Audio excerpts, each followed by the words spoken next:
Welcome to the next step to the third episode of the Iconoclastic Wrestling Podcast. I am Iconoclast.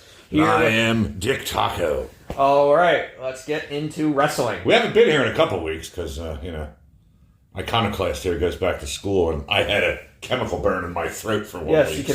Yes, you can blame Aristotle's Nicomachean Ethics for our hiatus. God bless you.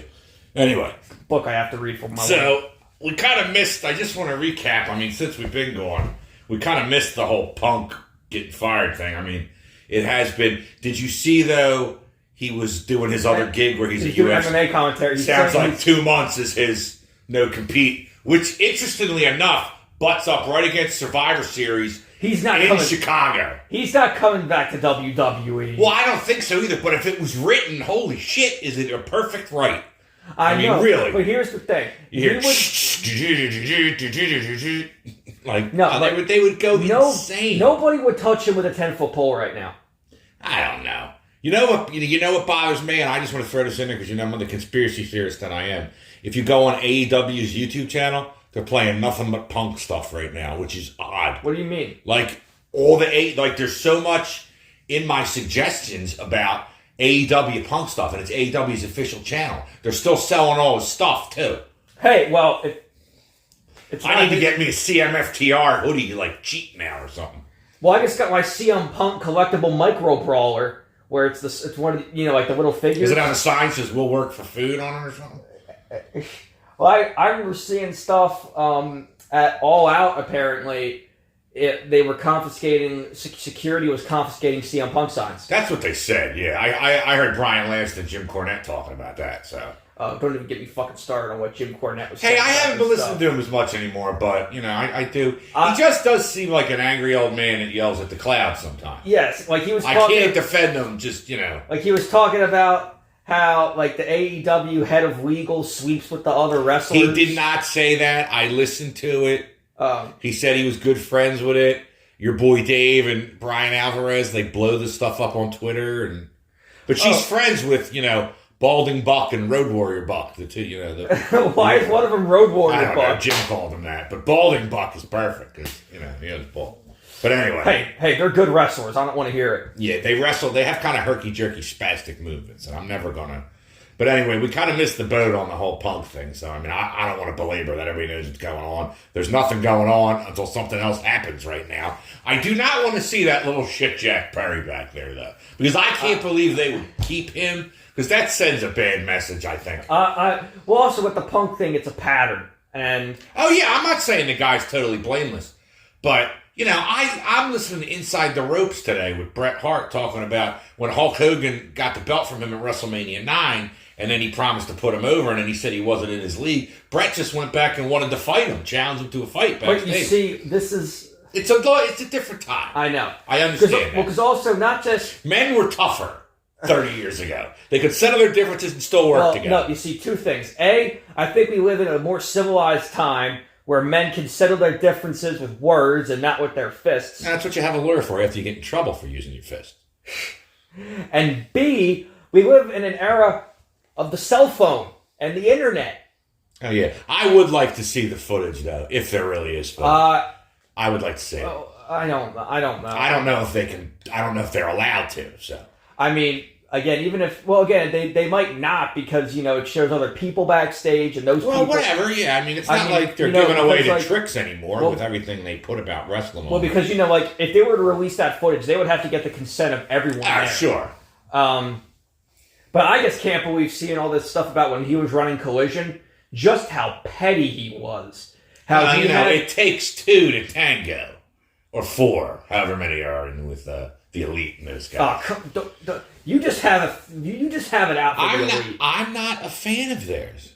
When I do the pay-per-view shows on my channel, I purposely don't book the Bucks. I will make up other tag teams. I'll use the Dark Order before I use them. I admit, I won't.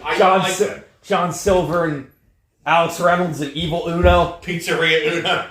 He's so fat. Listen, Evil Uno, if you're listening... They had him tested in the game. He's not. I don't even think he's in it.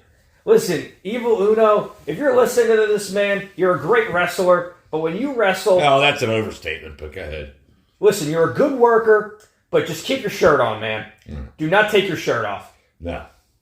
So anyway, like I said, there's no point in belaboring the Punk thing. We might as well move on to the next thing. I mean, the one thing is that I don't like, the worst thing is when I was seeing the stuff of him running Collision, that he had his like list of banned wrestlers. That it was like the... Well, Tony, let's be honest, Tony is the one that encouraged that.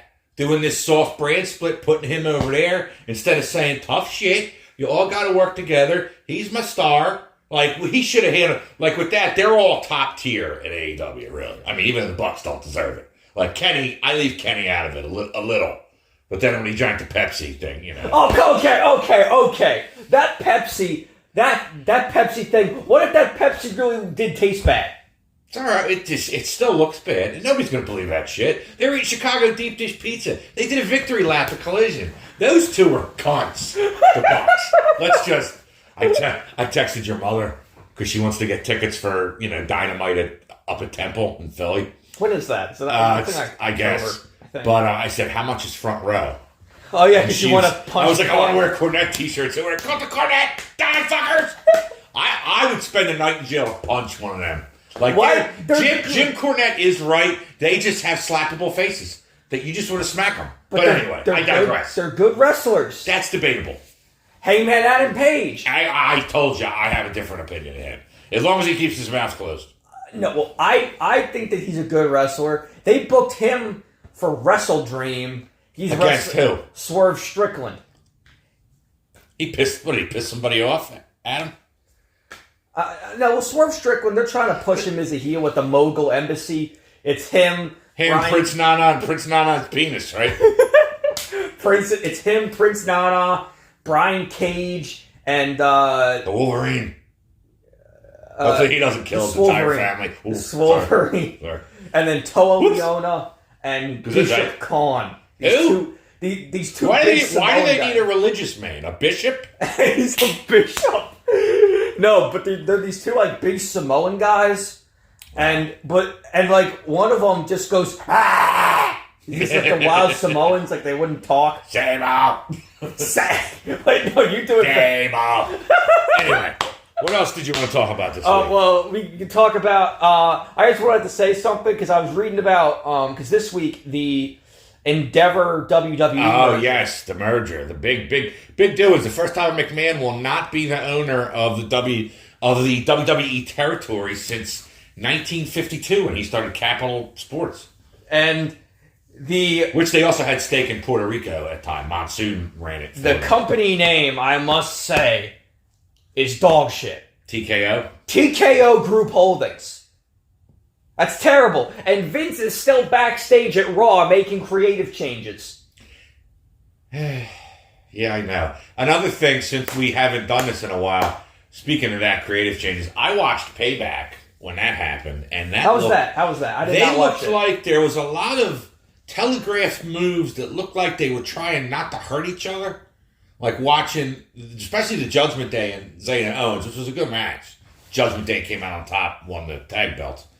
But, yeah, it's just like it's a different kind of pacing. Like, it's worse. Seth and Nakamura was good, but it was slow. And, like, I'm not a fan of Nakamura's stuff as far as the Japanese guys go. Like, I like Okada. I used to like Tanahashi until his legs stopped working.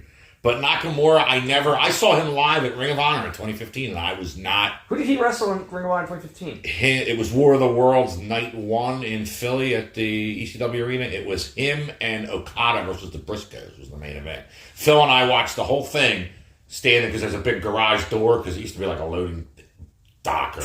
They used to keep the Mummers Parade stuff there. So because we were getting ready to leave and we were like smoking or something, so we stood by the garage door, and we were like really close to the actual action. It was neat. No, but we also just had so Nakamura, he's been wrestling for decades. He's a lot older than people think. Well, because he was in the original. Well, because him and Tanahashi, I think, like they came up together. Yeah. They were it was the original Three Musketeers. It was the original Three Musketeers. That's Chodo. I mean the new Three Musketeers was Shibata, who is now living in exile in Ring of Honor. Yeah, because they're afraid, the next chair shot could be his last. That's not what happens. He's the Japanese version of Tommy Dreamer. Speaking of, we can talk about him when we get to Impact 1000. Oh, Christ. He was there. I can't wait, let me tell you. Because he's the digital media champion. Yeah, I saw that shit, which is a terrible name for a secondary belt, which I believe we have said on the show before. Yes. So. Well, because it used to be the TNA Television Championship. Yeah, because that makes sense. But now that they're on Access, no one really watches that, so... I never understood the whole TV champion thing, because I used to watch, I watched WWF growing up on the weekends, and they had, like, the World, the Intercontinental, and the Tag. That was it. And then over in NWA, they had the World, the US, which is like the... And then they had the TV title, and then they had the World Tag title, then they brought in the US Tag title, which they wound up unifying later, and they had the World Six-Man title, and light heavyweight title, cruiserweight like the TV belt. Title... Like, they have, like, in New Japan. Zack Sabre they have it now. Yeah, I know. Is the TV title. And there, the whole idea is that it's, like, 10-minute time limits. Or 15 minute Yeah, but it has limits. to be...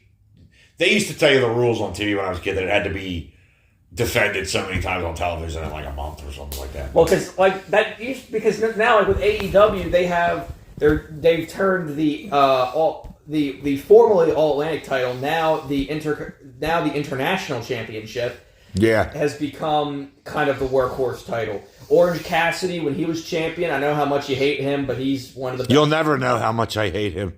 He is one of the best in AEW. He was wrestling there every week for months. And now Moxley has the title. And he's wrestling like multiple times a week. Like, it's a workhorse title. Exactly. I understand that. But I like how... they have that idea that, like, WWE doesn't really have the idea of a workhorse title anymore, I feel Used to be the Intercontinental title for years, which it kind of is with Gunther now. He broke Honky Tonk Man's record for longest. But I was reading something about Honky Tonk Man. Did you hear when they interviewed him? He looks terrible, first of all. He's old, fat, gray-haired beard. Honky Tonk, Wayne Ferris. He's like, is there a belt? They give it to whoever the hell they want. He didn't care. You know? Yeah. It's not a big deal. I'm surprised he's still alive. But wasn't there a thing also, like, when he was champion, he didn't, like, really win matches that much? He would, like, lose by disqualification? Oh, of course he did. He was the legitimate heel. But they brought him in because they gave, after Savage beat Steamboat, or Steamboat beat Savage at WrestleMania 3. Steamboat lost the title because... He wanted time off because his wife was having a kid. They were like, fuck you, we just gave you the belt. I think that's... bad. I understand the guy wants to be with his kid, but you had to expect some backlash from him. I know, but I don't think he should have been stripped of it. All right. Okay, Jade Cargill going to WWE. Is that what we have next? I was shocked to hear that. Well, here's the thing. Jade Cargill sucks. Yeah, but she's something to look at. She's bigger than most of the girls. If they bring her to WWE that they're talking about, she has to be on a collision course for Charlotte at some point. Like, maybe she conquers. Like, maybe that's why... Christine said maybe that's why they just brought Nia Jax back. Because I could see her... Nia Jax? Isn't she the one...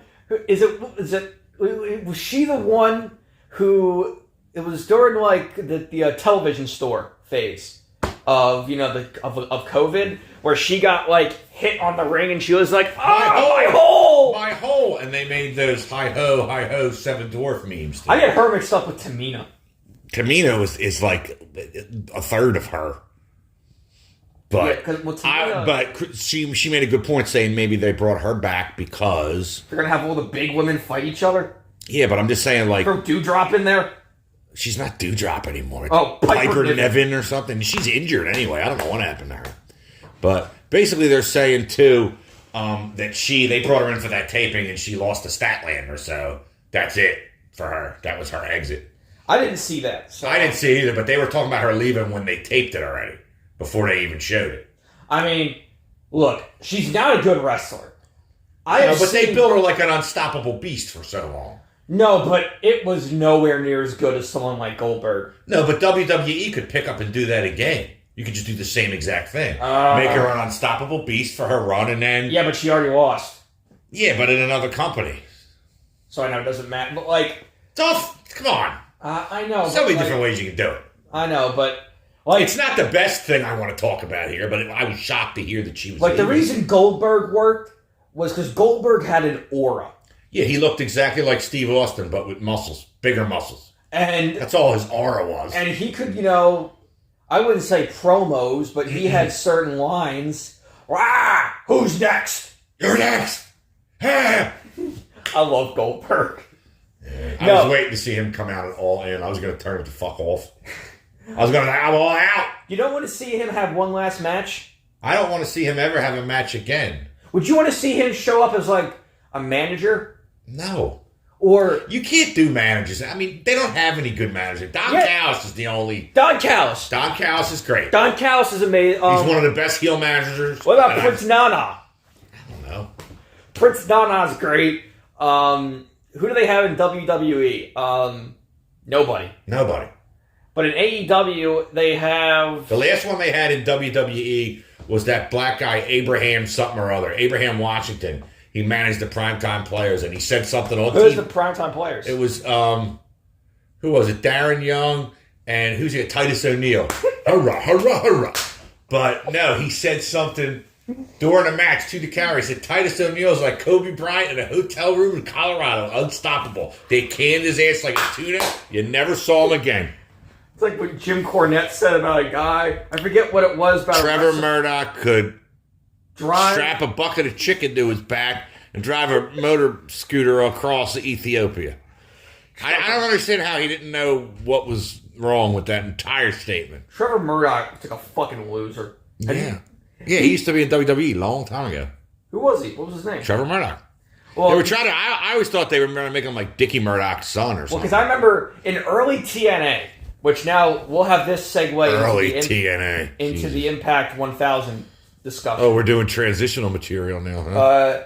I remember watching like old TNA, which is is so bad it's hilarious. That's where you have like stuff like they have like midget wrestling. Oh, dude, I remember watching midgets live when I was a kid. We used to go to Wildwood Convention Center, and they would be the second. You'd have the midgets and the women would be like first, second match. No, but they had midgets were fucking hysterical. He was in a tag team. The Dups was Stand Up and Shut Up, and their sister Fluffed Up. What company was that in? It was in NWA TNA in like the very beginning. The Dups. Yeah, the Dups. Stand Up and Shut Up? Yeah. Fucked Up? No, they had a sister named Fluffed Up, where they had like, their gimmick was that they were like hillbillies and that there was like weird like incest undertones with them and their sister. And then they had like this thing called the Dup Cup, where you like there was a different like whole like point scoring system. The Dups were the name of a family that was massacred at the hands of Charles Lake and Leonard Ing, but yeah, this isn't a true crime podcast. So. Stand Up and Shut Impact Up. 1000. Do you have the card there? Okay. I would like to look at the card. Okay, and to see who came and who went. Okay, because I just watched a video about this. And to see if I actually care, which I'm telling you right now is going to be I just watched a YouTube video about this last night, but I am going to... Okay, so that was the pre-show. I did not see that. Okay. You watched Impact 1000? I saw a YouTuber. You muddled through it? A very good YouTuber who I watch, the only wrestling YouTuber I watch, who always does... What's his name? Marky D. Oh, I don't know. Does TNA videos. If you're listening, please do a collaboration with us. I had some kid who listened to the first, he's like 22 years old, emailed me and wants to collaborate with us. I'm trying to figure, I think his name's JJ or something. I'm sorry if I'm getting your name wrong if you're listening to this right now. But I said I have to figure out, we have to talk for how we would fit you in. Wait a minute, we have a fan? Yeah, but I was like, I had to ask how old he was. I don't want no 10-year-old kid, Well, there's one guy... calling me and being like, yeah, I like John Cena. Click, Well, I have one colleague in my philosophy department who's got a YouTube channel with 1.6 million subs. Really? Yeah, that's what he's doing for a full-time job after he graduates. Sweet. He doesn't know anything about pro wrestling, but maybe we could get him on here. Well, you just had to get some, make some money off of this here shindig. Yeah, but anyway, you got the card for Impact 1000. So all I know is Team 3D returned. So at the very beginning, Scott D'Amore came out. Oh boy. Who apparently is the Impact president. Yeah, he has been for a while. It says that it's it's the past, present, and future. Before this, there was like a tie-in on OVW because apparently that still exists. Yeah, they just did a documentary about them on Netflix. Al Snow owns it now. He's in amazing shape. He's in amazing shape. Oh, yeah. But he's been around. I watched him the other day. I saw him wrestling Bruiser Brody from like 1982. I didn't even know Al Snow wrestled in 1982. This guy started at like 15, you know. I mean, a lot of these are older guys. Like from when I was and then he credited the Knockouts division of what made Impact so great. So then he brought out Gail Kim. Okay. She was actually in WWE before she was in TNA. Yes, she was. I was going to say that. She never... People never talk about that because it's like... It was so bad. Well, it's like Kevin Nash being Oz and... Yeah, he was Oz. Razor or Scott Hall being a Diamond Stud. Oh, yeah, because they got introduced to the business, but they weren't doing shit with that. So. Well, because she botched a lot. And then we looked at some of the greatest knockouts, and then the beautiful people came out. Angelina Love and Velvet Sky. Oh, I love Velvet Sky. I thought she was the best looking one of the knockouts when I used to watch that. Because I remember, it was the two of them. I started watching Impact like when Hogan came over. That's when it got bad. I know, which is probably why I have such a horrible opinion of it. You should have been watching it like a year or two beforehand. Well, no, I saw it occasionally. But around, like, I watched it when Angle went over, too, because I was following him. They did this thing where Billy Gunn became Cute Kip, where he was their stylist. It was this really homophobic gimmick where the idea was he was, like, faking being gay to hang around with the women. And then... It's pretty smart, though. There was this... Then they did this thing once where they were playing cards and in, like, the back, and they had Val Venus show up in a towel. Sean Morey? That's his real name? Yeah. And he was like, hey, let's play some strip poker. Because he still had his ladies. I just know him for when Kind Tai chopped his genitalia off. Dude, that was creepy when they went to that at the end of the show. They got him hanging back there. We were watching it live, so you saw his whole ass. But he's hanging, and then Yamaguchi-san got because he screwed his wife was the thing. And they had the samurai sword up, and Jim Ross is like, oh dear God. And then, like, they just cut, you know? They always did stuff like that. Choppy, choppy, yop. That was early in the promo. He goes, me, choppy, choppy, your pee-pee. And then you saw that. You didn't see it. That was like maybe 20 minutes into the show. And then... back then, Raw didn't always start with a promo. They might just go right to a match. Usually Mark Mero would kick it off. That's how Dynamite is now. They always start with a match, usually. That's good. Then the other knockouts were being insulted.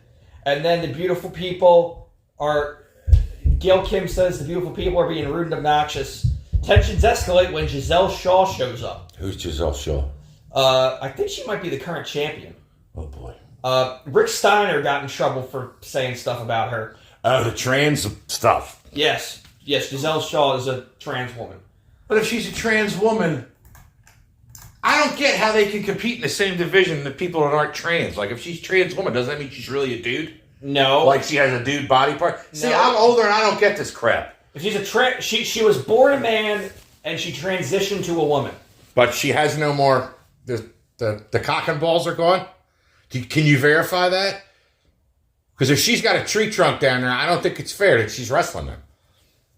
I mean, I don't know. I didn't think you knew. I mean... So it's not like we have her number and we can call her. Whatever surgery she had. Who's the transgender in AEW? Nyla Rose. Nyla Rose is? I thought Abaddon was. She's just horrendously ugly. I've only ever seen her once. I know, she's in the game. She's in the goddamn game, but like, you know, Samoa Joe and all these other people are. You got to make them up in the... We don't even talk about the game on here. I deleted it from my console. It's bad. Like, every time I try to play it, I'm like... It's awful. I played it for it has no redeeming qualities whatsoever. Okay. All right, go ahead. Back to Impact. Jordan Grace then comes out with her hair that looks like a mop. Which, she then goes over the two constants. The greats like ODB and Tara... Tracy Brooks and Gail Kim, and that there's the annoying vapid bitches like the beautiful people. Well, Deonna Purrazzo shows up. Ah, she's good. One of Rip Rogers' proteges. And then, oh no, Giselle Shaw's not the champion. It's Trinity. Trinity. Yeah, that's right. I did see that. Formerly known as Naomi. Yeah, I saw that in the advertisement. The artist formerly known as Goldust. Shit. I love Goldust. And then Awesome Kong and Rashia Saeed come out. I know who Awesome Kong is. She came to the WWE as Karma. She's actually in WWE 12, the game, and I don't think she ever wrestled. She got pregnant, had to go on maternity leave, and then lost the baby and never told them, so they fired her. They fired her for having a miscarriage? I don't know. It was some weird circumstance. I'd have to look it up because I don't know if I'm quoting. That sounds really illegal. If that's what they fired her for. Everything's illegal till you report it. Tasha Steelz then showed up, and I don't even know all the women. And then Mickie James makes her shocking return. Oh Christ! It's not that shocking. Nobody else will have her. It's like me if my current wife left me. Who would have me? Mickie James. Mickie James would have me? Really? No. Oh, shit. I was like, damn, that's not good. John Cena at one point. Yeah, I heard Johnny Boy cheated on his one wife with her. Yeah, his first wife. Yeah. Well, he never got married again. Or he's married now. He's married now. But he didn't marry Nikki Bella because he didn't want to have kids. Yeah. That show, Total Bellas, I remember. Your mother and I talked about that. He came off like a real bit of a prick on that show.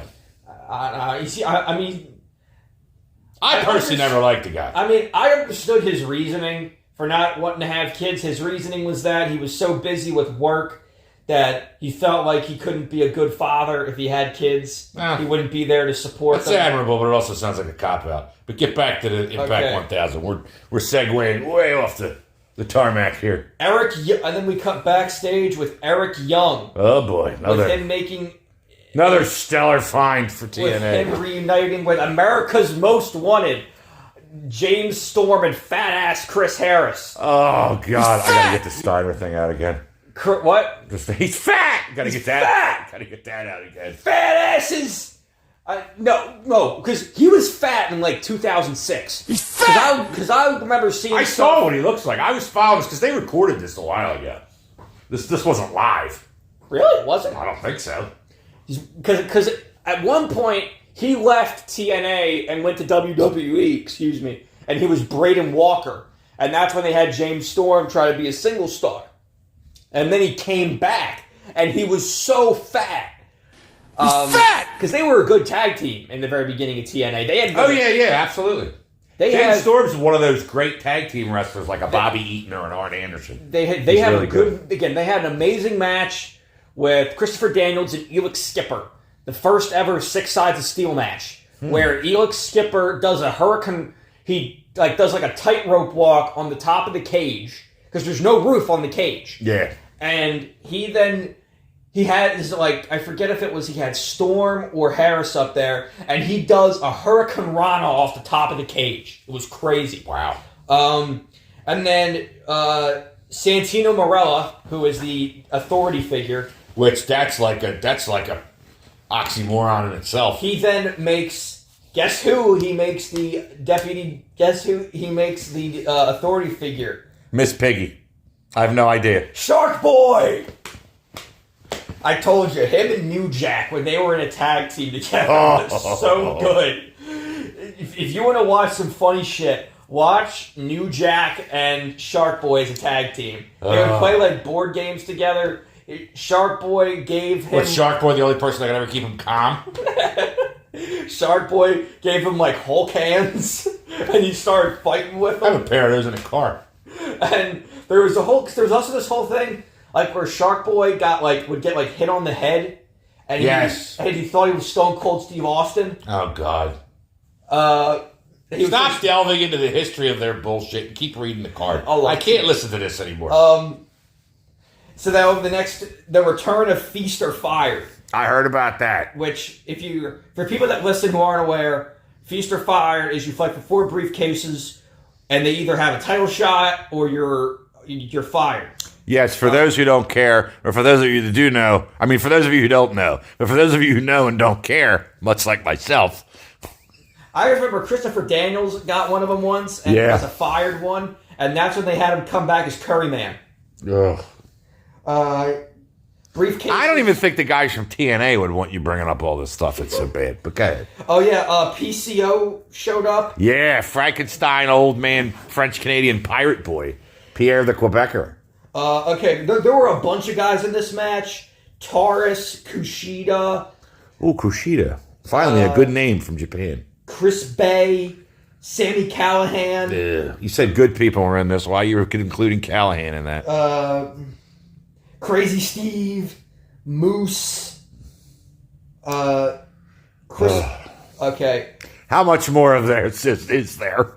Oh yeah, and at the very end, didn't Chris Sabin win? No, that's at the end. At the very end of the Feast or Fired match, Rhino showed up and hit a gore. Yes, I heard that. Because he's got nothing else to do. Yeah, he's too busy losing elections or something.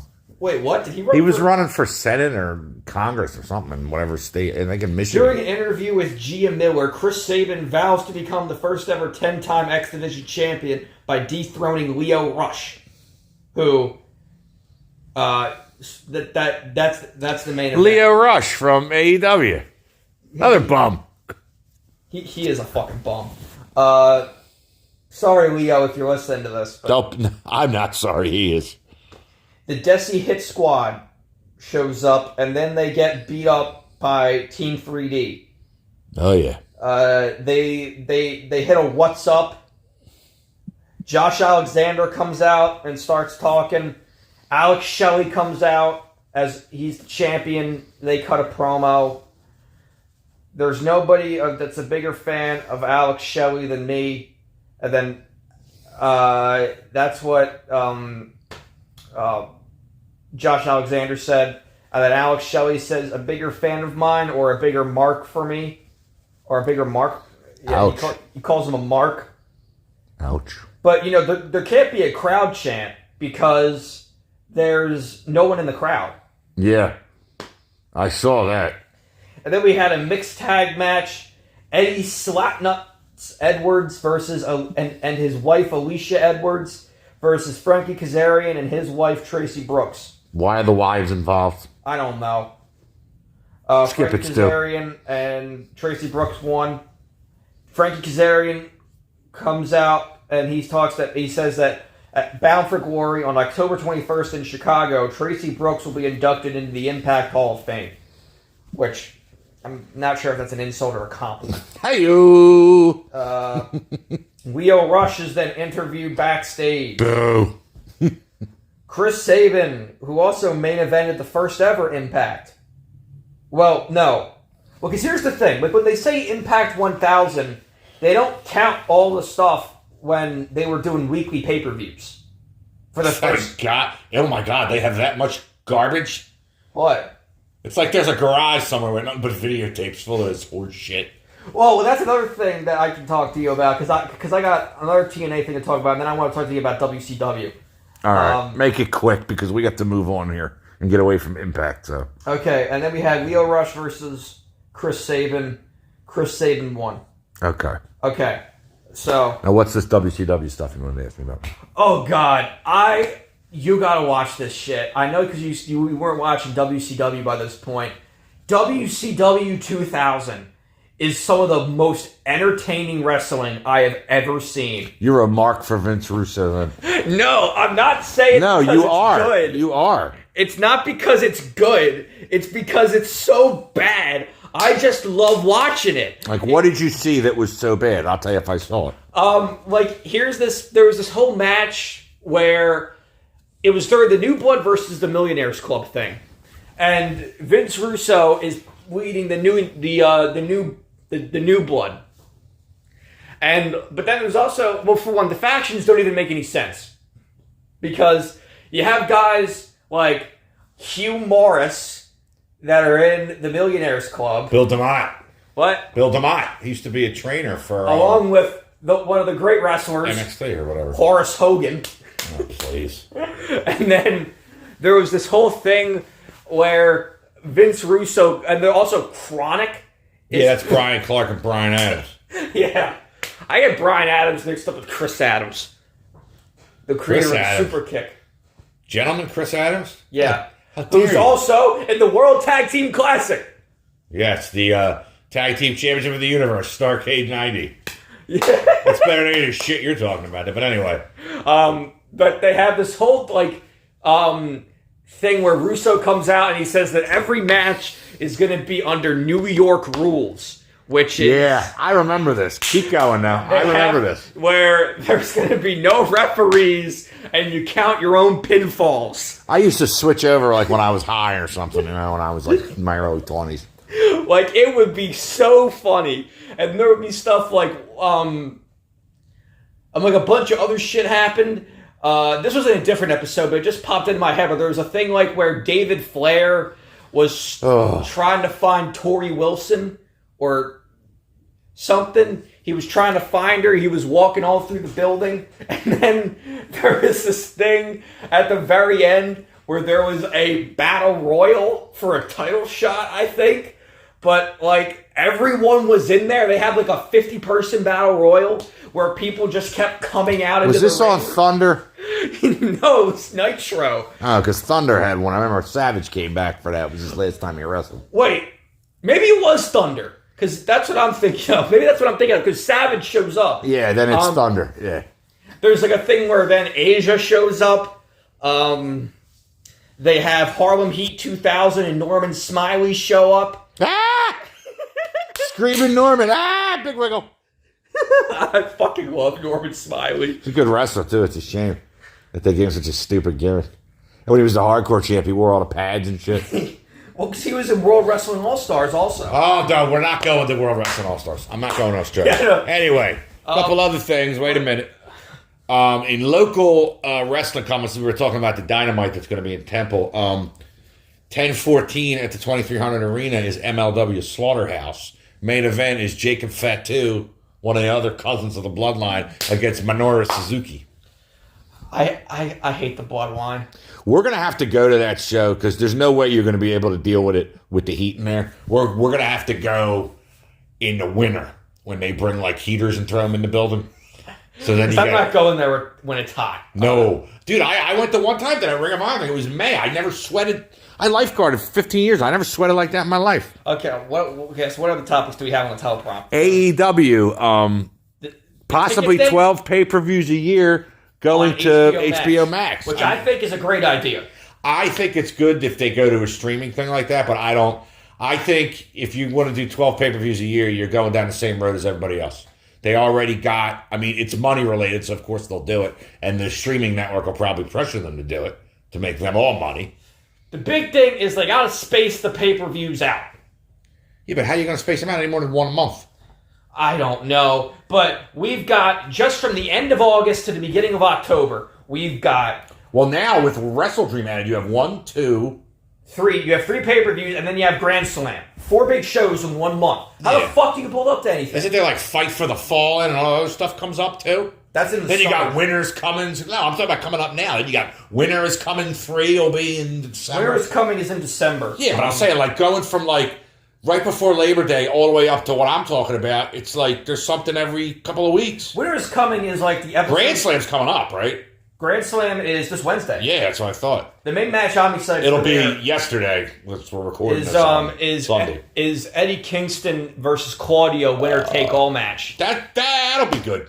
That'll be good. Where it's going to be the winner gets both the Ring of Honor World Championship and the NJPW Strong Championship. Yeah. Because that's what Eddie Kingston has. Speaking of AEW, did you see the announcement about the actual attendance? Okay. This is very easily explainable. 1, if that's the amount of actual people there are 2 explanations for this. That again, if it's paid attendance, 81,000 is what they said. Yeah, which may be true. Not everybody came or whatever. Exactly. It could be scalpers, shit like that. Yeah. Exactly. And there is also the fact that I brought this up from talking to somebody that they got this information from the turnstiles there. Well, that's what they do. My neighbor growing up, Charlie D'Angelo, come down in the summer. His father was a ticket taker at the Spectrum. Yeah. They clicked shit every time somebody walked in. What? So that's the actual people that were there. No, but people jump turnstiles. They not anymore. They don't. People can just slip. You can't jump, but get out of here. People slip through when they first open. 9,000 to 10,000 people? You don't think know they that? were in the bathroom? I've seen the footage. First of all, lying about... You can't talk about attendance being real when we're talking about a business where they lie about how tall the guys are and how much they weigh. But the only reason I'm bringing it up is Will Ospreay got a tattoo with the number on it. He has no tattoos. His mother apparently gave him a bunch of shit for getting a tattoo. He is super pissed off. At who? AEW. For announcing that.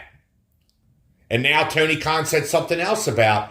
their ticket sales have been slowing down. Like they're only selling like 5,000 seats for they're selling like half capacity. Well, you've been to the shows. Their shows at Dynamite are never full, so that doesn't bother me. But Tony Khan is writing stuff on there, lying about it basically, and fans are getting angry. And the AEW fans, like the real fans, like you could do anything to them. You could pull their pants down in front of like a girl they like. They don't care. Tony Khan sucks. He does. Tony Khan is the worst thing about AEW. And he was so scared. He was scared for his life with the whole thing with Punk. The way that he made it sound, you would think Punk went off with a machine gun in the back. Or he had like a sword and he was swinging it. Tony Khan, if you somehow end up hearing this, please. Grow some testicles. No, don't listen to him, please. As a fan, for the betterment of your product, step back into a business role and have Bryan Danielson handle everything creative related. Which he is pretty much on Collision now, which is another thing I'm talking about. Santa, he's apparently stepping in for He's going to be Punk. Exclusive to Collision, and he's going to be the head booker. Yeah. Which is why I might go to which now makes me want to watch Collision more. Because usually I don't watch Collision, I don't catch Collision as much as I catch Dynamite. Again, in general, I have not watched Dynamite or Collision these last 2 weeks because of school. Because Wednesday I have a lot of work. Oh, sure. I remember being in college. It's a lot of fucking work. But PWI 500 came out this past week. Oh, it did? Yeah. I actually have the first one ever sitting in my bathroom there, 1991. Well, let me get it up on my... But I have, Don't say anything yet till you bring it up, because I have the top 10 right here. PWI 500 list 2023? Yeah, I have the top 10. What? This is fucking bullshit. I know. Moxley number 3. He shouldn't be on there at all. Seth Rollins number 1. Roman Reigns number 2. Number 4, Gunther. This is fucking bullshit. I don't agree with that. I think Moxley being number 3 is bullshit. But number 1, Seth Rollins. He put Cody Rhodes over. He put an end to Logan Paul. He won the World Heavyweight title. He's put on good matches for a year. I can't argue with that. Roman, for being in a part-time role, basically, nobody's more over than he is. Moxley wrestles a lot. I'll give him that. I mean, he goes out there a lot. I can't call what he does wrestling. Gunther, we were talking about the workhorse title with the Intercontinental title. Number 4, I give it to him. I don't like his kind of wrestling. 5, El Hijo de Mijito, a Vikingo. He's another workhorse down there in AAA. MJF, I think, should be higher. I would flip-flop MJF and Moxley. I put MJF at 3 and Moxley at 6. I'll give you that. At 7? Yeah, I haven't heard much about it. Cassidy has wrestled a lot. Fine. John Alexander should be way down. Yeah. Way down. Cody 10, I can deal with that. Sonata at 11. This has been his year.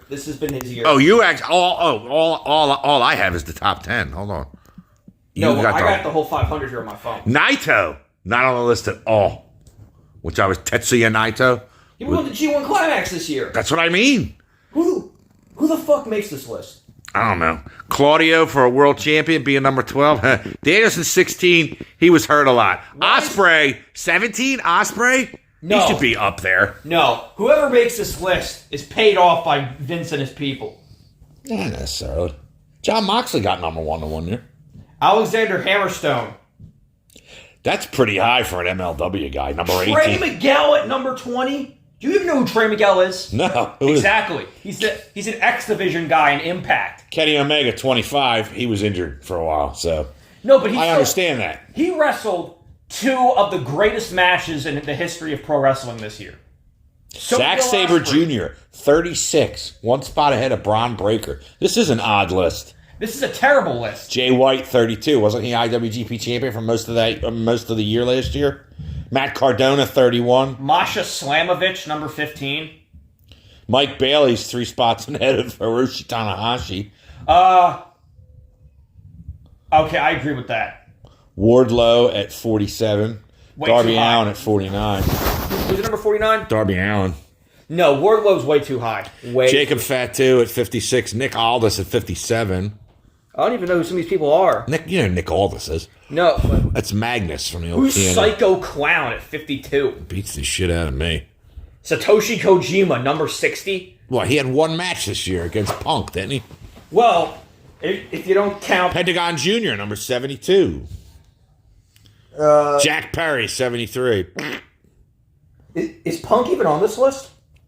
I don't know. I didn't even see him. Joe Hendry, number 84. I'm looking. You know what? He might not be. Wasn't he hurt most of the year? Good point. Shingo Takagi. He was only back for 2 months after he got hurt and suspended from before, and then he got fired. Billy Starks at number 90. Pack at 96. Yeah, Pack at 90. AJ Styles, 99. I haven't been following much of W. Jay Lethal, 101. Fred Rosser, 105. That's Darren Young. Used to be in the Primetime Players I was talking about earlier. Tom Lawler from New Japan, 107. Jonathan Gresham, number 118. Shitstain Nakamura, 113. El Hijo del Dr. Wagner Jr., 117. Konosuke Takeshita's at 126. Yeah, but he's kind of new to the American public. But this has been his year with Don Callis. LA Knight, 130. Ricky Morton's son, Kerry, 132. Minoru Suzuki, 133. Joey Janela, 138. He sucks. Get Hard, Juice Robinson, 142. The Miz, a spot earlier at 141. Mark Briscoe, 145. That's out of pity. Well, no, I'm glad he's getting time on a major stage now, but it's only because his brother died. Nick Wayne is at 147. 6 spots ahead of Jun Akiyama at 153. That is a crime. What's that? Okay. Where's Master Watto? Hey, Yoda Tsuji is... Yoda? Yoda's here too? No, Yoda Tsuji is this guy in New Japan. He's great. Matt Riddle's at 164. Hold on, I'm up into the 190s now. PCO, 192. Matt Hardy, 193. Davey Boy Smith Jr., 202. Eddie Edwards, 204. Willie Mack, 207. Robbie Eagles, 211. Christopher Daniels, 214. Did he even fucking wrestle this year? He doesn't wrestle. Sammy Callahan, 216. Well, he shouldn't be on the list then. Colby Carino, 223. Johnny Gargano, 227. Lance Archer, 230. Rich Swann, 234. I was like seeing who the number 500 is. One year it was Duke the Dumpster Drosy. Just a garbage man. First year. Andre Chase. Hold on. I'm like, Action Andretti, 256. No. Lynn Storado, 264. So you start getting further down, you go, you're at Kushida, 274. Dalton Castle, 279. These are actual good wrestlers. I know, but usually when you used to get down this far, you didn't know who the fuck these were. Kofi Kingston, 294. Luchasaurus, Dino Douche, 298. John Hennigan, 303. No. Matt Hader. Isn't he the guy that used to voice Anakin in Clone Wars? Matt Hader. I don't know. Colt Cabana, 474. Boom, boom. You who saw Hook. They should bring him back on Shane Taylor, who just fought... Samoa Joe. Yeah, 323. Shane Taylor Promotions. Wait. Evil Uno. Pizzeria Uno, 336. Wait, is Joe on this list? Oh, he's way up there. He's back up. He's like 14, I think. Hiroki Goto, 363. Mike Bennett, 367. They don't even wrestle. This just proves that there's too many wrestlers in each federation when you're almost in the 400s and I still know people. So what? You think this is just... When I was a kid, when you got into the 400s and 500s, it was everybody that was a global wrestling federation in Texas. Great O'Con, 379. Shut up, I'm still reading. Carl Anderson, 389. Dolph Ziggler, 393. I'm here to show the world. Yoshihashi, 397. I'm here to show the world. Shut up, your singing is awful. Come on, bring it on. Oh, God, I hope I can edit that out. Sonny Kiss, 431. Doesn't wrestle. What's his deal? Karrion Kross, 440. Doesn't wrestle. He's terrible. He sucks. He does the best Jesse Ventura impression you've ever heard. Karrion Kross? Oh, God, it's a star. He did it on Chris Van Vliet when they were... Cheeseburger, 451. I remember him from Ring of Honor. I've only ever seen him as a jobber. Colt Cabana, 474. You said that already, right? Mighty Rico Gonzalez. George South, 492. That's not the George South, is it? I thought he was paralyzed. Number 500 is somebody named Andre Chase. But yes, Tetsuya Naito is now on the list. He's main eventing Wrestle Kingdom. Well, more people were angry that Will Ospreay didn't make the top 10. He was number 17. Him and Kenny and Danielson should have been up there. But Danielson was injured. I don't blame them not giving him. No, but I'm okay with Seth Rollins at 1 and Reigns at 2. No. But I would have put MJF at 3. No, listen. Where the hell's Cole on the list? Adam Cole is not on there. He's in the most over storyline. He main evented the biggest wrestling event ever, and he's not on the list? That is weird. Listen, Roman Reigns sucks, okay? I'm not going to disagree with you. I never liked the guy. He just shows up. It took him so long to get him over. He shows up with Paul Heyman there. He just goes... Haystacks Heyman? He just goes, says, acknowledge me. Yeah, and Jason Momoa's twin brother. No, so Jason Momoa could actually probably wrestle better than Roman Reigns. I remember watching his match with Cody. That was good. Want to know why? Because Cody did most of the wrestling. That's right. And then they had that stupid thing with Solo, Don't Look at My Ass, Sikoa, where he does like that Samoan stinger, where he like takes his thumb and jams it. That's the Asiatic spike. Terry Gordy used to do it. No, because that just makes me think of when I told you about Rinka King. the Indian thing. It all goes back to Impact. I swear to Christ. I remember a guy in Rinka King did that. I remember they had a really catchy theme song. Ring-a-ling-a-ring-ga-king, ring-a-ling-a-ring-ga-king, ring-ga-king. There's to be no singing on this show at all. No, but like this... Especially by you. Because who even makes up the PWI 500? I don't know. I guess it was whoever wrote for the magazine. It used to be like Bill Apter and Eddie Elner. Eddie Elner had the best articles when I was a kid. I don't even know if he's alive anymore, but he used to do like retrospectives about like going to shows and like covering like Bruiser Brody versus like Joe LeDuc. But he was always like the heel writer. And this is back when they didn't tell you that it was a work and all that shit. Wait, so the writers were in kayfabe? Oh, God. It was a good time, dude. And you went, and it was the only place you would go into PWI or The Wrestler or Sports Review Wrestling or Victory Sport. There's so many of them. Wrestling World, that was the one where you could buy the porno tapes in there. And like the guns. Yeah, you could buy guns and fire tear gas cartridges. But anyway, we any wrestling magazine had the rankings, but they would have like, and they only had certain recognized world titles, like when it was WWF, NWA, and AWA were world titles, and the other ones were just regional. And then, what? Well, there's certain criteria for a world title. It has to be defended outside of the country. First of all, Ring of Honor, that's when they changed theirs to a world title. ECW, same thing. ECW. Oh, we never talked about that on the Impact show. Tommy Dreamer was on there with a ponytail. He's like this fat. He's the digital media champion. Says he'll defend it anytime, anywhere. And then he says something about he's like wearing it on his shoulder, and he's like, "Oh yeah, I'm carrying it on my shoulder because I'm too fat to have it around my waist." He's not kidding. Wonder who's fatter, him or Bully Ray? He's fat. I think he's fatter than Piper Niven. I remember they had the aces and eights. That was one of the worst stories that actually sucked me in. Why? Because you wanted to know who they were? Yeah, it's fucking D'Lo Brown and Bully Ray. Who cares? No, because I remember. But like, there wasn't any mystery with it. Like Hogan's back in his office back there, and if one of the aces and eights guys comes in, and it's like, what are you coming in to use the bathroom? Like everybody knows who you are. It's like stupid. Because I remember watching this, because I remember at my college orientation, I didn't have anything with me but my phone. No. And I remember sitting there overnight watching old TNA stuff from the Aces and Eights, where it was like they had this stuff where they had Wes Briscoe. If you remember Wes Briscoe, I remember him. Him and Garrett Bischoff. Yeah, dude, something. Sure was something. And it was him. I like to say it was a good time to be a fan, but it really wasn't. There was the whole thing with Brooke Hogan. Yeah, Hulk brought her in. And she married Bully Ray. Oh, God. I remember that was another thing. They had a wedding segment with Kurt.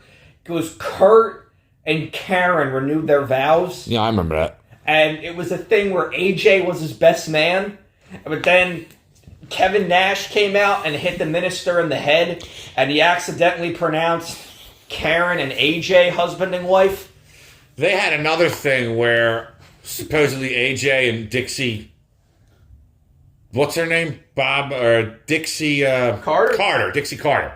I can't remember her name. She's the former owner. Yeah, her and AJ had an affair, and her husband Serge came out and actually decked AJ on TV. Wait, when was this? I don't know. It was when I was watching it, so it must have been. I don't think that happened. And he impregnated some girl named Claire or something. Okay, that was kayfabe. That was fake. I know, but it was around the same time. That was, Claire Lynch. Yeah, I remember the Claire Lynch storyline because it was so terrible that they had to stop it midway. It was bad influence. They were trying to blackmail him. Yeah, because Daniels and him have beef going way back. But it was... No, they're best friends in real life. Oh, sure. No, but AJ would never do that. AJ is a very conservative Christian man. Oh, I know. Did you ever see the one thing where he was on an independent show? And the one guy was like, you talk about your Psalms, your Bible, your 316. He did this whole thing, and apparently AJ had never heard about it. Heard the Austin promo. What? He grabbed him and goes, don't you ever talk about my Jesus. No, he grew up in like a trailer park. You can hardly tell by the accent. Vince McMahon grew up in a trailer park, too. That's why he hates Southerners. No, he didn't. Yeah, he did. Vince grew up in a trailer park? He didn't know his father, Senior, until he was a teenager. He grew up in South Carolina in a trailer with his mom and I guess his half-siblings or whatever, or his step-siblings, and apparently... Rodney? I don't know. The old man used to beat the shit out of all of them. And Vince used to get in front of the girls and take the beating. And one day, I think he had a heart attack while he was yelling at him. And Vince used to say, I was always upset when he died because I wanted to kill him myself. So, but yeah, he grew up. Then he met his father, and he changed the way the business is now. So yeah, by being ruthless and just being different. I won't call him ruthless. I would say just being different. Bischoff thought he was going to put McMahon out of business. He says he doesn't say that now, but Eric says some stuff that he gets a lot of stuff wrong when he's talking. I don't know if it's age, because I know he's in his 60s now, but he talks things wrong that I watched on television, and I know I didn't. What the hell is that? That's the thing where he points and he does a smile. I wonder how he's doing he had something wrong where he was taking some kind of supplement, and it gave him such low blood pressure he had to be hospitalized, because it was some kind of husks, some kind of protein thing, and he took twice as many because he was in the wrestling business. He was the promoter. I remember watching but he went up in a hospital. I told you I was watching those old WCW Nitros, and they have they show the New Blood locker room where it's him talking to Shane Douglas. And they show the New Blood back there, and he's sitting there in this old looks like a rocking chair. Yeah. Him and Vince Russo, and there's this thing with speaking of, we are going to do the Vince Russo special at. Well, you better do your homework on that because I know do that. I know the broad strokes for Vince. No, because we can do that because we could do a 3-parter because we could do him in the WWF, him in WCW, and then him in TNA and what he did afterwards. Because I told you about Ring of Glory, right? Oh. His If we could spend as little time on him as possible. I fucking love Vince Russo. Not because it was good, but because what he did was so bad it was entertaining. When he did Ring of Glory and he made the Sinister Minister, he made him Satan, which... I loved him. The Sinister Minister? Yeah, James Vandenberg. No, wait. Well, that's what he was in WCW. Father James Mitchell was what he was in TNA, where he was he led the New Church, and they feuded with the Gathering for ever. Well, I can't think of a better place to end this on instead of TNA, so I don't know what we're gonna do there, Russo. Quote the Raven, nevermore. Anyway, that concludes my nephew's incoherent hour-long ramblings about wrestling for this week, and signing off! Hopefully we'll be back next week, barring any chemically burned throats or whatever. Signing off! Good night, everybody.